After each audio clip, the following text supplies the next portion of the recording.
बिस्मिल्लाहिर्रहमानिर्रहीम। अस्सलाम वालेकुम। मेरे साबका शौहर ने मुझे बहुत समझाया था, बहुत कायल किया था, मगर मैं इस अमले गलत से बाज न आई तो उसने मुझसे बेटी छीनकर मुझे तलाक दे दी थी। मेरा नाम मुसर्रत आलिम है। मैं एक पढ़ी लिखी बाशऊर खातून हूँ, मगर मैं इस बात की तस्दीक करती हूँ कि औरत वाकई नाक़िस अल अक़ल होती है। उसके फैसले में कहीं ना कहीं कोई कमी रह जाती है। मैं दावे के साथ कह रही हूँ, कोई प्रोफेसर, इंजीनियर, डॉक्टर, जज, आलमा, फाजला, हाफिज कुरान या किसी भी ओहदे पर मौजूद औरत जब भी अपनी ज़ात के मुतालिक मुकम्मल खुद मुख्तार होकर फैसला करेगी, इस फैसले में कोई ना कोई कमी ज़रूर होगी। मैंने भी एक फैसला किया था। पहली बात तो मेरा फैसला ही गलत था। दूसरा, इसमें भी बहुत सारी खामियां थीं। मेरी सारी फैमिली अल्हम्दुलिल्लाह पढ़ी लिखी है।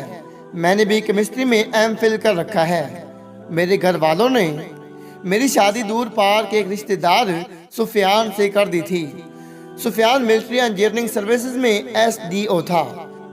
बिलाशुबा वो अच्छी शक्ल सूरत और शख्सियत का मालिक था, मगर मैंने दौरान तलीमी अपने यूनिवर्सिटी के कोलीग फरहान को पसंद कर लिया था। मेरा और फरहान का ताल्लुक बहुत आगे जा चुका था, मगर जब घर वालों ने मुझसे सुफियान के मुतालिक पूछा तो मैंने सोचने के लिए कुछ वक़्त मांग लिया और फरहान को कहा कि वो भी मेरे घर अपने वालदैन को भेजे। फरहान ने वालदैन को भेजने की हामी तो भर ली, मगर वक़्त मुकर्रर ना किया। मैंने जितनी बार भी यकीन दहानी चाही, फरहान ने मामला हफ्ता 10 दिन तक लटका दिया। जब हफ्ता 10 दिन गुजर जाते तो वो फिर कोई न कोई बहाना गढ़कर हफ्ता 10 दिन का टाइम बना लेता। जब चौथी बार मेरे वालिदैन ने मुझसे मेरी मर्जी जानना चाही तो मैं चाहकर भी इनकार ना कर पाई और ना ही वालिदैन को अपनी पसंद फरहान के मुतालिक बता सकी। मैंने वालिदैन की रजामंदी में ही अपनी रजामंदी ज़ाहिर कर दी। यूँ मेरी और सुफियान की निस्बत तय हो गई। मैंने फरहान को मंगने से आगाह कर दिया और ये भी कहा कि अगर उसके वालिदैन अब भी मान जाए तो मैं घर वालों को मना लूँगी। मगर फरहान ने एक बार फिर टाल मटोल से काम लेते हुए कह दिया कि जोड़े आसमानों पर बनते हैं। मेरे लिए इतना ही काफ़ी है कि तुम्हारे दिल में मेरा प्यार मौजूद है। हो सका तो मुझे अपनी मोहब्बत और करब हमेशा बख्शती रहना। फरहान ने मुझे एक बार फिर अपनी मोहब्बत भरी रोमानवी बातों से मोह लिया और मैंने शादी के बाद भी फरहान से ताल्लुक़ रखने की हामी भर ली। यूँ दिल में फरहान को बसाए मैंने निकाह नामे पर दस्तखत करते हुए सुफियान को अपना मुजाज़ी खुदा मान लिया और उसके साथ रुखसत होकर आ गई। शुरू में सब नॉर्मल रहा। जब सुफियान अपनी मुलाजमत पर चला जाता तो मैं फरहान को भी टाइम दे लेती, अपनी गैर महरम से मोहब्बत भी निभा लेती और सुफियान आता तो उसके सामने पारसा बनकर अपना घर भी बचा लेती। अल्लाह ताला ने मुझे पहली औलाद बेटी से नवाजा। उसके बाद हम दोनों मियाँ बीवी ने बाहम रजामंदी से औलाद में 3 साल वक्फा करने का फैसला किया, मगर 3 साल बाद दोबारा मेरे पेट में नए वजूद की तख्लीक ना हो सकी। इसी दौरान फरहान ने मुझे वर्गलाना शुरू कर दिया और मुझे कहने लगा कि तुम किसी और की होकर रहो, ये मुझसे बर्दाश्त नहीं होता। मैं तुमसे शादी करना चाहता हूँ। घर वाले नहीं मानते तो मैं कोर्ट मैरिज के लिए तैयार हूँ। अगर तुम भी हिम्मत करो तो हम साबित कर सकती हैं कि मोहब्बत सच्ची हो तो लोग लाख चाहें भी तो जुदा नहीं हो सकती। मैं जो पहले किसी और के निकाह में होने के बावजूद फरहान के करब को तरसती रहती थी और अपने शौहर में भी फरहान को तलाश करती रहती थी। जब मुझे मेरी मोहब्बत मिलती हुई महसूस हुई तो मैंने उसी वक़्त हामी भर ली और जानबूझकर किसी जरिए से सुफियान तक अपने और फरहान के ताल्लुकात की खबर कर दी। मगर हैरत अंगेज तौर पर मेरे शौहर ने रिवायती मर्दों की तरह बिना ताइश में आने, जज्बाती फैसला करने, मुझे मारने पीटने या तलाक देने के मुझे नरमी से समझाया।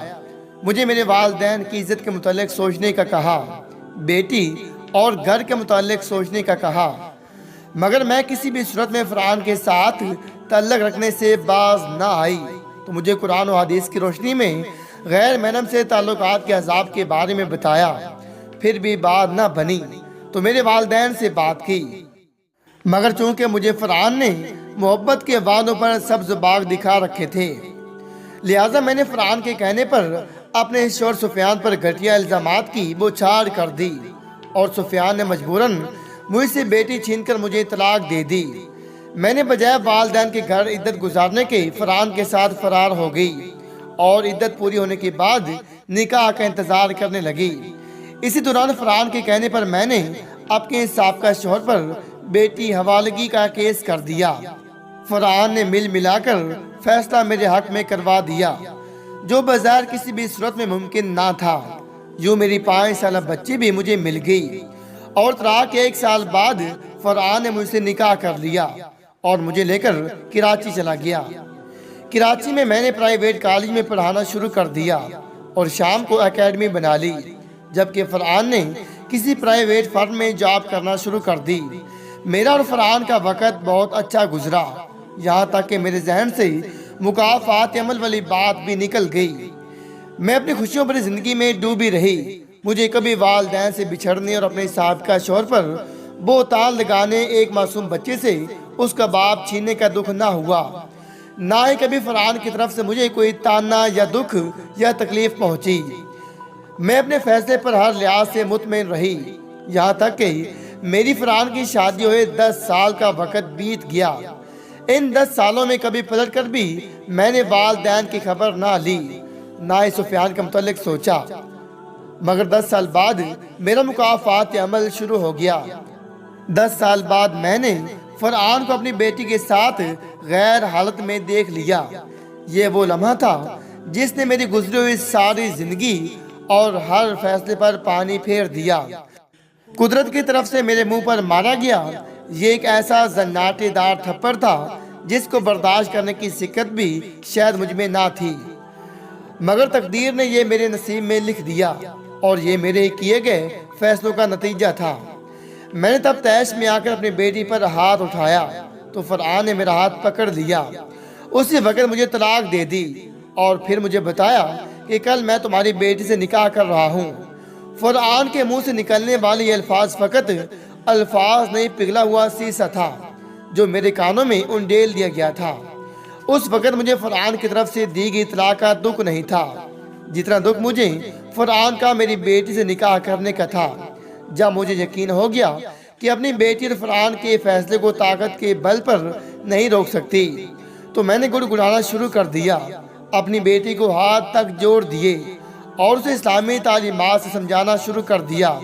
मेरी बातें सुनकर मेरी बेटी तंजिया अंदाज में मुस्कुराई और फिर कहने लगी, आपने भी तो अपनी मोहब्बत की खातिर अपने वालिदैन, शौहर, बेटी, बहन, भाई सब कुछ छोड़ दिया था।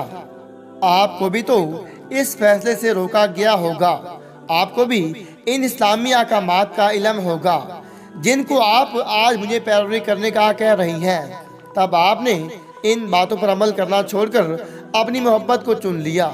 बिल्कुल ऐसे आज मैंने भी फकत एक माँ को छोड़कर अपनी मोहब्बत को चुन लिया है। इसके बाद मेरी सगी बेटी ने फरआन के कहने पर मुझे धक्के देकर अपने कमरे से निकाल दिया। मैं न जाने कब उनके कमरे के दरवाजे के सामने ही गिरी और बेहोश हो गई।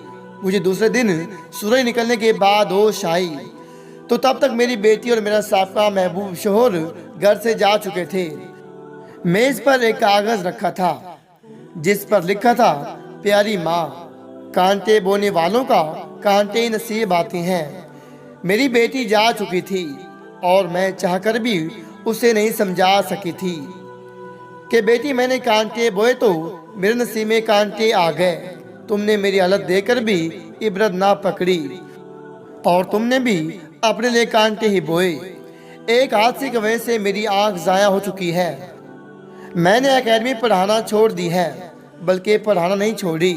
जैसे जैसे लोगों को मेरा माजी और मेरी बेटी, मेरे शौहर के ताल्लुकात का पता चलता गया, लोग खुद ही मुझसे अपनी बच्चियों को दूर करते गए। मैं इतना पढ़ी लिखी होकर भी आज कराची के एक फलाही इदारे में मुकीम हूँ। अपने माजी पर अल्लाह ताला से माफ़ी की तलबगार हूँ और अपनी बेटी के लिए दुआ गो हूँ, मगर मुझे नहीं लगता मेरी दुआएं मेरी बेटी को मुकाफात अमल से बचा पाएंगी। आखिर में आप सबको मैं नसीहत करूँगी کہ جوڑے آسمانوں پر بنتے ہیں، لہذا جو آپ کے نصیب میں آ جائے اس سے اللہ تعالیٰ کی عطا سمجھ کر قبول کر لیجئے۔ شوہر کو مجاز خدا کا رتبہ دیا گیا ہے، لہذا اس کے حکم کی تابع رہیں۔ غیر محرم سے تعلق ایک ایسا عمل ہے جس کی صدا جلد یا بدیر اس دنیا میں مل کر رہتی ہے۔